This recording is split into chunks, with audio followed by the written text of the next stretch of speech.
Halo, kita jumpa kembali dengan saya Pendeta Chandra Gunawan.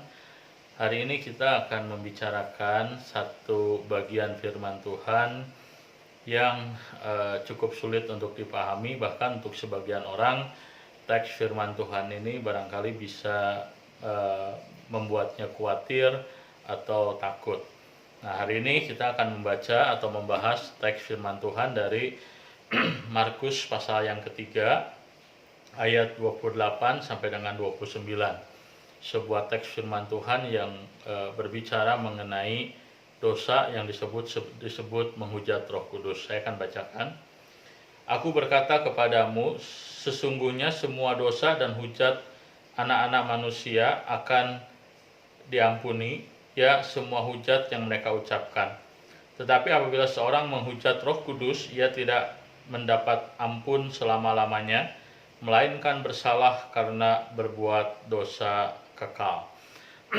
Sebagian orang-orang Kristen merasa takut dengan terminologi ataupun dengan apa yang Alkitab sebut sebagai dosa menghujat Roh Kudus. Alasannya adalah karena mereka khawatir bahwa mereka tidak akan diselamatkan Tuhan ketika melakukan apa yang disebut sebagai dosa menghujat Roh Kudus.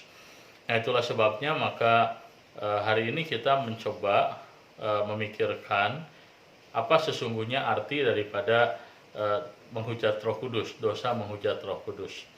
Nah, untuk memahami teks firman Tuhan dan juga memahami apa yang Alkitab maksudkan dengan dosa menghujat Roh Kudus, kita pertama-tama tentunya harus mengerti atau mendiskusikan terlebih dahulu apa yang menjadi karya daripada Roh Kudus dalam kehidupan manusia. Nah, jikalau kita mempelajari ajaran iman Kristen mengenai Roh Kudus, nah ini disebut juga sebagai pneumatologi. Kita belajar bahwa Roh Kudus berkarya baik dalam kehidupan orang-orang percaya, baik dalam gereja maupun dalam dunia ini. Nah, dalam konteks kehidupan orang-orang percaya, Roh Kudus bekerja baik di dalam membawa dia kepada keselamatan, dalam memeliharakan orang tersebut di dalam keselamatan, ataupun kelak untuk dalam proses pemulihan orang tersebut ketika Tuhan datang yang kedua kalinya. Nah, jadi kita melihat bahwa di dalam ajaran iman mengenai Roh Kudus kita belajar bahwa Roh Kudus bekerja bukan saja ketika seseorang menerima Yesus, tetapi Roh Kudus bekerja bahkan menolong seseorang untuk menerima Yesus. Nah, karya Roh Kudus di dalam membawa manusia kepada Kristus disebut sebagai kelahiran baru.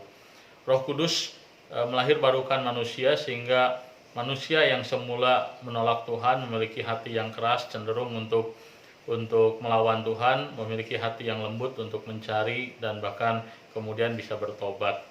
Nah, namun bagaimana cara Roh Kudus bekerja dalam melahirbarukan seseorang? Maka Roh Kudus bekerja melalui atau bersama dengan firman Tuhan. Nah, ketika firman Tuhan disampaikan, maka di sana Tuhan memanggil manusia, baik secara eksternal maupun secara internal. Secara eksternal, firman Tuhan diberitakan dan orang tersebut mendengarkan firman. Secara internal, melalui Roh Kudus, Tuhan bekerja menghidupkan orang yang mendengar firman itu. Nah, jadi untuk seseorang bisa percaya kepada Kristus, untuk seseorang bisa bertobat, maka perlu Roh Kudus berkarya dalam kehidupan seseorang.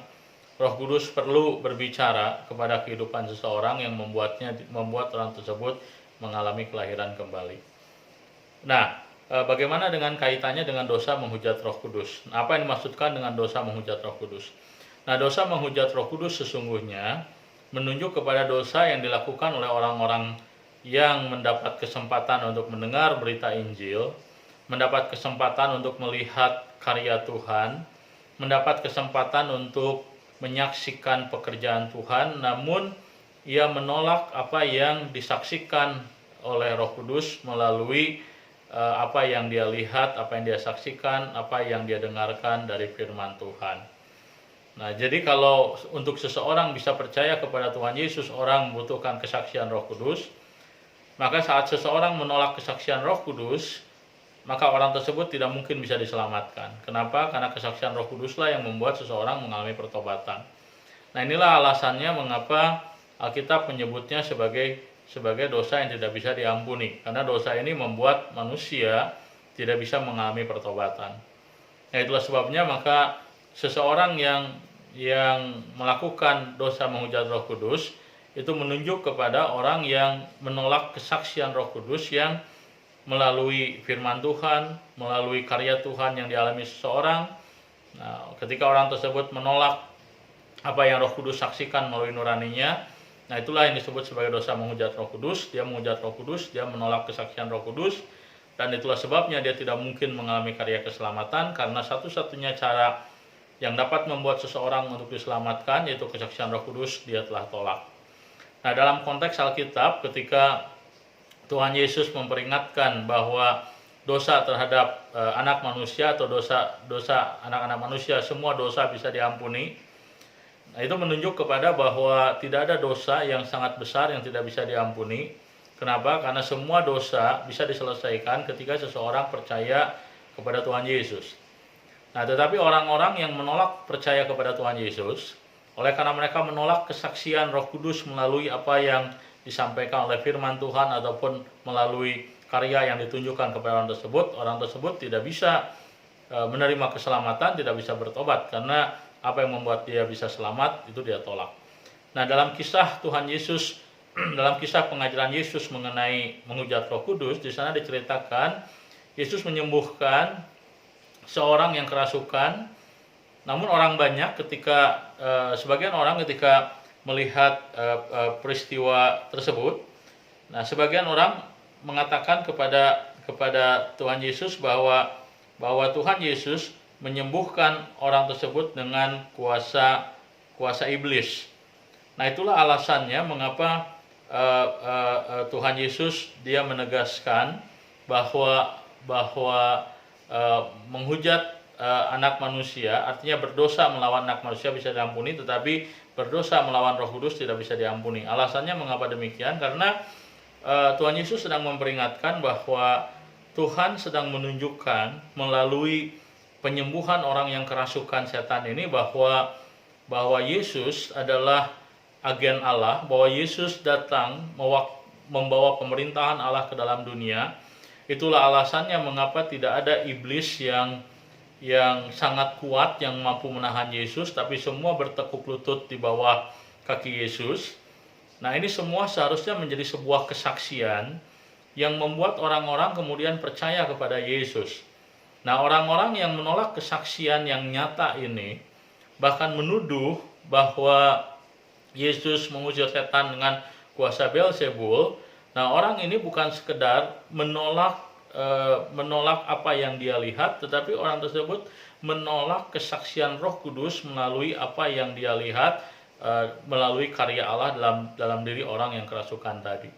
Nah, itulah yang membuat Yesus kemudian memperingatkan orang-orang yang hadir dalam peristiwa tersebut bahwa setiap karya Tuhan, bahwa setiap yang Tuhan kerjakan di dalam kehidupan manusia, setiap firman yang Tuhan sampaikan, Roh Kudus selalu bekerja di dalamnya untuk memberikan kesaksian, untuk membuat orang mengerti akan firman Tuhan dan kemudian membuatnya mencari Tuhan dan bertobat.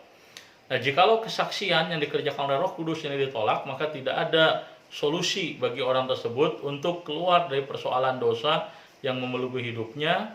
Orang tersebut bukan hanya menolak kesaksian firman Tuhan, kesaksian dari Roh Kudus, orang tersebut juga menolak kesempatan satu-satunya untuk mengalami pertobatan, yaitu kesaksian Roh Kudus melalui firman dan karya Tuhan.